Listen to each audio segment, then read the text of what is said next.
সকালবেলা ঘুম থেকে উঠে ছাদে সেই পাখিদের কিচিরমিচির শুনতে বেশ কিন্তু ভালো লাগে।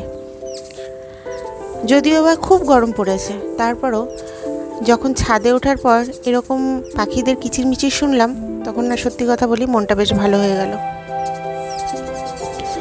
আর আজকে ছাদের দরজাটা যখন আমি খুলেছি, তখন রোদের এত তাপ আমার মুখের উপর এসে পড়েছে, মনে হচ্ছিল যে পুরো মুখটা আমার জ্বলে যাচ্ছে, এত রোদের তাপ ছিল। আর এখন এই সকাল 8:15 মতো বাজে, আর ঘুম থেকে উঠেছি আমি 8:45টার সময়। যদিও বা মা ডেকে দিয়েছে, মা যদি না ডাকতো তাহলে হয়তো আজকে আরও দেরি হতো ঘুম থেকে উঠতে। কাল রাতে ঘুমোতে ঘুমোতে আমার প্রায় 2:30 বেজে গেছে। পৃথ্বীবাবুকে একরকম জোর করে 2টোর সময় ঘুম পাড়িয়েছি।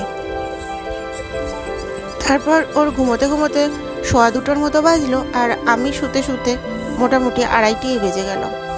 আজ সকালবেলা মাও কালকে তো রাত্রিবেলায় ঘুমিয়েছে, তারপরও মা আজকে সকালবেলা ঘুম থেকে উঠে পড়েছে, আর এই গাছগুলোতে জল মাই দিয়েছে। আমাদের বাড়িতে 2টো ঘরে এসি, সত্যি কথা বলতে আমরা শখ করেই লাগিয়েছিলাম, কিন্তু কোনো দিন যে এই এসি দুটো আমাদের ভীষণ প্রয়োজনীয় একটা জিনিস হয়ে উঠবে, এটা আমরা সত্যি কল্পনাও করিনি। এত গরম পড়বে, এত গরম যে পড়তে পারে, এটাই কখনো মাথায় আসেনি আমাদের, যে সে গরমটা সহ্যই করা যায় না। তাও আমরা বড়রা কোনো রকমভাবে তো মানিয়ে নিতে পারি, কিন্তু এই ছোট বাচ্চারা না, সত্যি কথা বলতে মানিয়ে নিতে পারে না। তবুও আমার পৃথ্বীবাবু ভীষণ শক্ত, তারপরও এখন এই গরমের মধ্যে না ও কাহিল হয়ে যায়। এত ঘামছে যে ওর ঘাম দেখে এমনিতে যে কান্নাকাটি করছে তা না, তবে হ্যাঁ মাঝে মাঝে একটু চিৎকার চেঁচামেচি, মানে আর পেরে উঠছে না, ক্লান্ত হয়ে যাচ্ছে।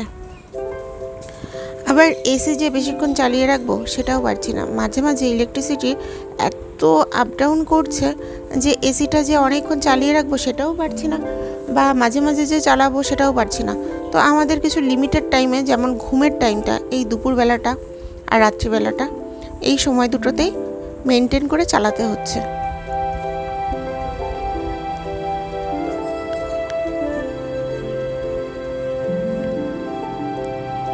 আর এই যে আমি স্নান সেরে, আমার সমস্ত কাজ সেরে স্নান সেরে ঠাকুর ঘরে চলে এসেছি পুজো করতে।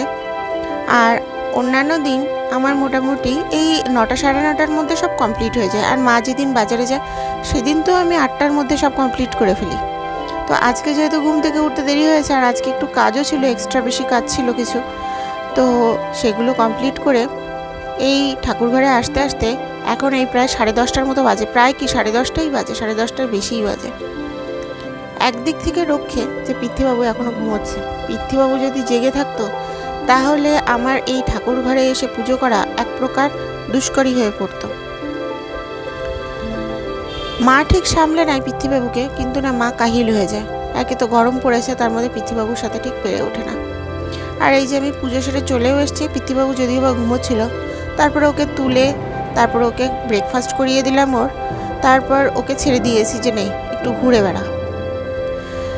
একটা সময় ভাবতাম যে পৃথ্বীবাবু যখন হামাগুড়ি দিতে পারবে, তো তখন হয়তো কিছুটা হলেও আমি রিলিফ পাবো, যে সবসময় ওকে কোলে নিয়ে রাখতে হতো, তো কোলে তো নিয়ে রাখতে হবে না, অন্তত হামাগুড়ি দিয়ে বেড়ালে অন্তত আমি একটু রিলিফ পাবো। এখন মনে হয় কি কাজ আরও দ্বিগুণ বেড়ে গেছে, ওর থেকে মনে হয় কোলে নিয়ে বসে থাকাটাই বেটার ছিল। এখন এদিক দৌড়চ্ছে, ওদিক দৌড়চ্ছে, হামাগুড়ি দিয়ে ছুটছে, এক প্রকারে ছুটছে, তাকে ধরে রাখাটাই মুশকিল হয়ে যায় মাঝে মাঝে। ছোটে আর এটা ধরে ফেলে দিচ্ছে, ওটা ধরে ফেলে দিচ্ছে, এটা খুলে ফেলছে, ওটা ভেঙে ফেলছে, আবার নিজেই পড়ে যাচ্ছে ধামধুম করে। খুবই একটা হয়রানির মধ্যে আছে এখন। আর এরপরে যখন ও হাঁটতে শিখবে তখন যে কী অবস্থা হবে আমাদের, সেটাই শুধু মাঝে মাঝে ভাবছি। আর আমি আর মা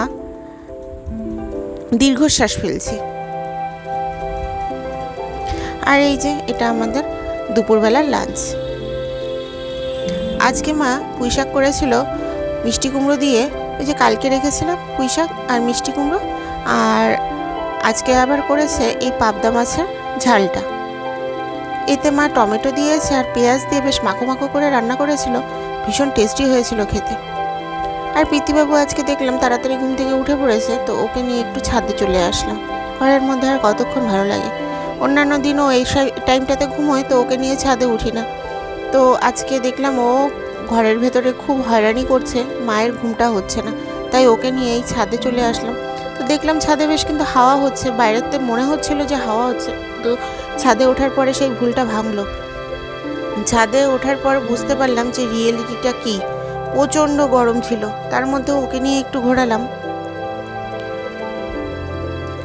আমি একটা সময় খুব দুর্বল ছিলাম, খুব কথায় কথায় কেঁদে ফেলতাম, কিন্তু না, এখন আর কাঁদি না। এখন আমি অনেক শক্ত হয়ে গেছি।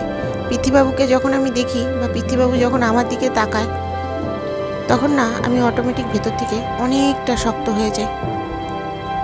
একটা সিঙ্গেল মাদার হওয়া মুখের কথা না, কিন্তু এই পৃথ্বীবাবুর কাছ থেকে আমি অনেক শক্তি পাই। পৃথ্বীবাবু ছিল দেখে আমি আজকে অনেক শক্ত। ও না থাকলে আমার যে কী হতো আমি নিজেও জানি না। যাই হোক, আজকে তাহলে এ পর্যন্তই রাখছি। আমার এই চ্যানেলটিকে আপনারা অবশ্যই সাবস্ক্রাইব করবেন, আর ভিডিওটি ভালো লেগে থাকলে একটি লাইক করে দেবেন। সবাই ভালো থাকবেন, সুস্থ থাকবেন। আবার কথা হবে আরেকটি নতুন ব্লগে। ততক্ষণের জন্য টাটা।